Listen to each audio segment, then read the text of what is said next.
이혼하고 혼자 아이를 키울 때 현실적으로 가장 어려운 것 가운데 하나가 전 배우자에게서 양육비를 받는 거라고 합니다. 네, 소송을 통해서 양육비 지급 판결을 받아도 지켜지지 않는 경우가 많은데요. 정부가 나서서 자녀 양육비를 받아주는 기관 설립을 추진합니다.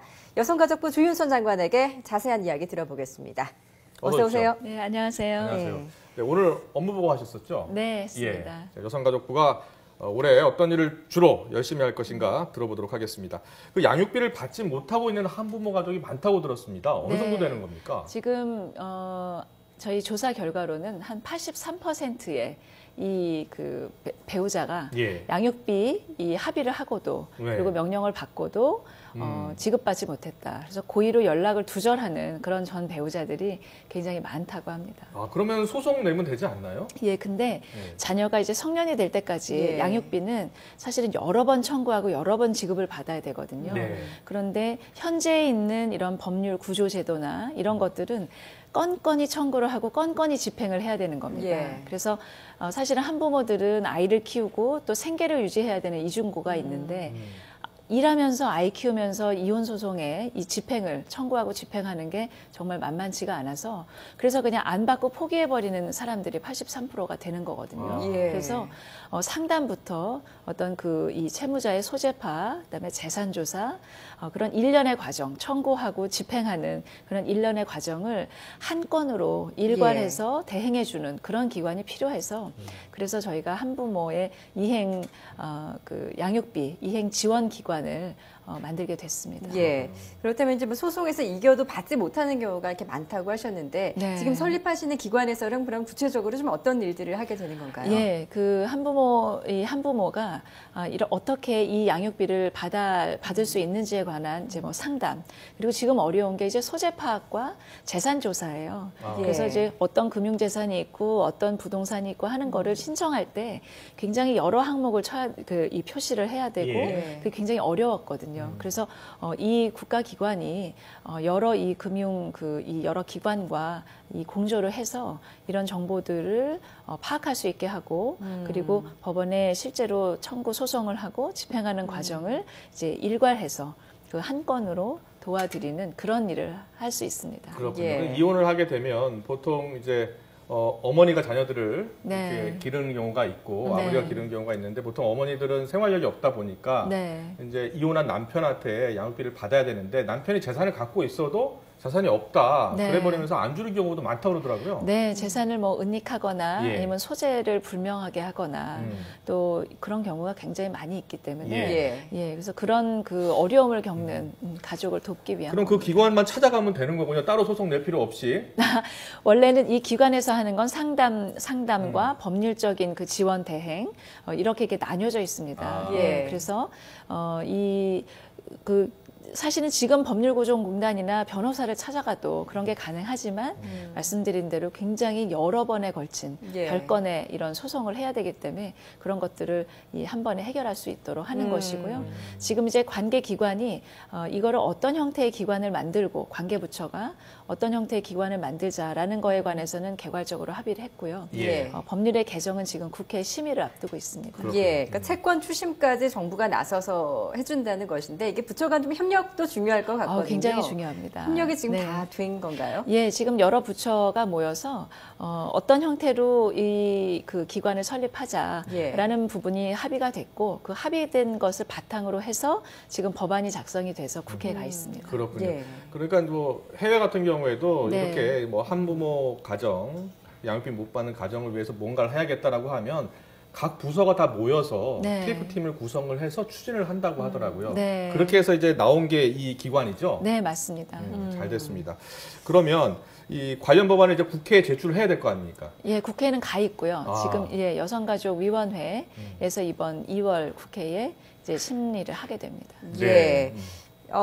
그 양육비 이야기하고 이제 또 성폭력 피해자 지원 이야기도 한번 나눠보도록 하겠습니다. 올해부터 이제 성폭력 피해 아동이 입원할 경우에 어떤 간병비 같은 게 지원이 된다고 들었거든요. 예, 그 지금 성폭력 피해자를 지원하는 그런 제도가 굉장히 많이 보강이 됐습니다. 우리가 성폭력 범죄에 대해서 친고죄를 없애면서 친고죄를 없애서 이거를 이 수사를 받도록 독려하는 것이 피해자를 지원하는 그런 국가의 정책이 없으면 전혀 의미가 없기 때문에 이렇게 계속 확보해 왔는데, 문제는 좋은 정책을 만들고도 막상 현장에서는 피해자분들이 그림의 떡이 될 수 있는 그런 예. 경우가 있습니다. 예를 들면 조선 가족이라서 아동 피해자를 이 병원으로 데리고 가서 치료받을 수가 없을 때 동행 서비스를 제공해서 병원에 데리고 아이를 가서 치료받게 해주는 그런 서비스. 그리고 엄마가 피해를 당해서 치료를 받아야 되는데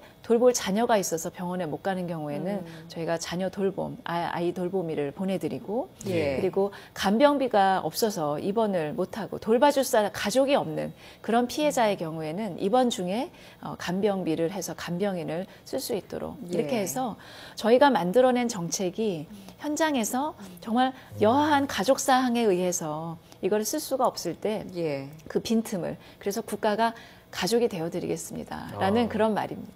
여성 가족부니까요. 네. 가족의 행복을 위해서 좀 더 노력해 주셔야 될 것 같은데요. 네. 이번 올해 업무보고 내용 중에 보니까 청소년에게 기회를 많이 주도록 하겠다라는 이 정책 목표가 있던데요. 어떤 겁니까? 이게 굉장히 획기적인 건데요. 사실은 우리가 학교 안에 있는 청소년은 교육부에서 이제 맡아서 교육을 했었고, 근데 학교 밖으로 나오는 학업을 중단하는 청소년은 사실 그동안에는 정보가 연계가 되질 않았습니다. 그래서 여성가족부에서는 이제 위기 청소년의 업무를 하면서 이 위기 청소년들이 쉼터를 찾아오거나 우리 상담센터를 찾아오거나 전화 상담하거나 아니면 이렇게 이동 그 쉼터를 통해서 이렇게 배회하는 그런 청소년들을 우리가 찾아서 이렇게 구제하거나 이렇게 했었는데요. 그러다 보니까 지금 학업 중단한, 어디서 뭐 하는지 모르는 추산되는 인원이 한 28만 명으로 지금 이제 어떤 그 연구원이 이렇게 계산을 하셨는데 28만 명 중에서 여성가족부의 어떤 그 위기 청소년이 이 지원해 줄 수 있는, 그 정책이 지원해 줄 수 있는 거는 한 3만 명 정도밖에 안 됐었습니다.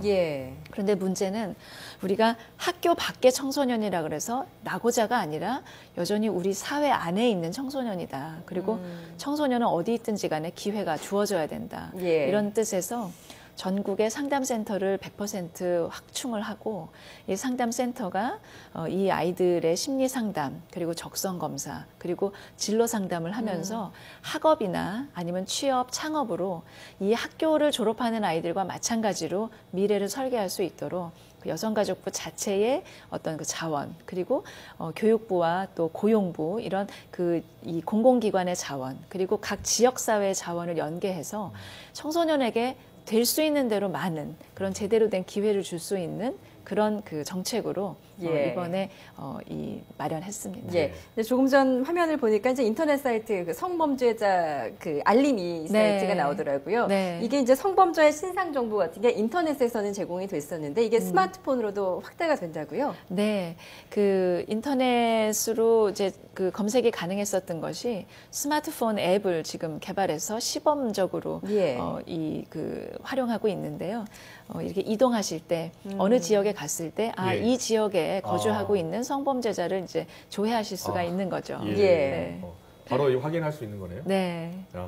알겠습니다. 그리고 이게 또 가족부 여성 가족부다 보니까 여성 경력 단절을 막을 수 있는 대책, 좀 국가 차원에서 많은 관심을 갖고 있지 않습니까? 여성가족부에서는 어떤 노력을 지금 기울일 생각입니까? 이번 정부의 가장 특이하고 가장 저는 의미 있는 일이 대한민국에 여성의 경력 단절이 없게 하자. 그래서 경력 단절을 예방한다는 것이 굉장히 큰 정책적인 변화입니다.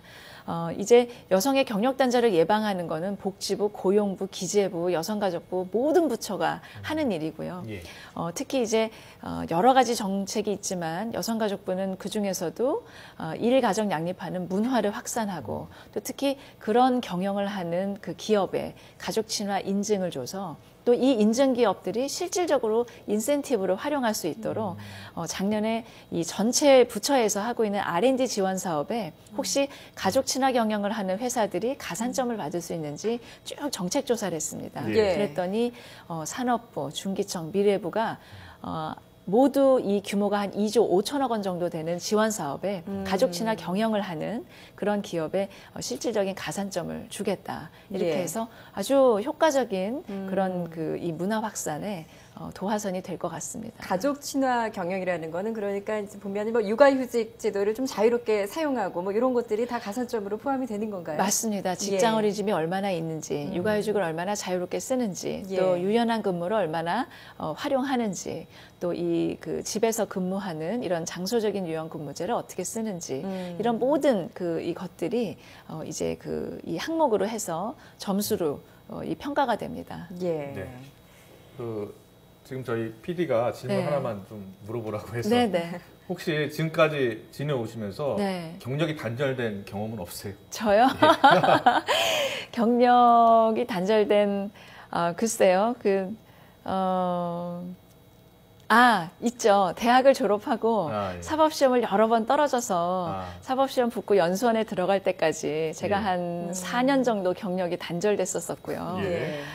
그리고 또 작년에 국회의원 재작년에 5월 30일에 임기 마치고 예. 다시 이 장관으로 임명될 때까지 그때까지도 이제 사실은 뭐 대변인 역할은 했지만 예, 예. 그때까지 예. 이제 경력의 공백기라고 할 수.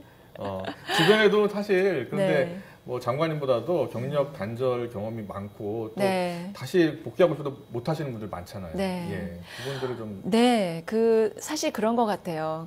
제가 이제 정책을 하다 보니까, 여기만 가시면 될 텐데, 여기만 연락하시면 될 텐데 하거든요. 이 경력이 단절된 여성분들을 위해서 지원하는 곳이 새로 일하기 센터, 세일센터입니다. 예. 세일센터에서는 가시면 이렇게 상담을 해서, 나한테 어떤 적성이 있다. 나는 어떤 이 직업이 맞을 것 같다. 그리고 그 세일센터가 파악하고 있는 인근의 기업들은 어떤 사람을 요구한다. 그 기업들은 이런 교육 프로그램으로 훈련받은 사람을 원한다라고 해서 맞춤형으로 이 프로그램에 투입해서 그 프로그램을 이수하고 그리고 이제 취업하실 수 있도록 연계합니다. 근데 올해부터는 우리가 이제 세일센터를 통해서 작년에 11만 명이 취업을 했는데요. 예. 상용직의 한 63% 가게 돼서 굉장히 질이 좋은 일자리를 연계한다는 평을 받고 있습니다. 그래서 올해부터는 한번 이렇게 취업하신 분들이 다시 경력 단절이 안 되도록 취업자와 그 취업을 시킨 기업에 모두 컨설팅을 해서 이렇게 뭐 노무 관리 그리고 어떤 근로 환경 개선 이렇게 쭉 그 사후 관리를 해서 아주 장기적으로 근속을 하실 수 있도록 하는 사후 관리 시스템을 좀 강화했습니다. 알겠습니다. 예. 앞으로 하실 일이 굉장히 많을 것 같은데요. 네. 연말에 꼭 성과 있는 그런 결과물 나왔으면 좋겠습니다. 네, 조윤선 여성가족부 장관이셨습니다. 잘 들었습니다. 고맙습니다. 네, 고맙습니다.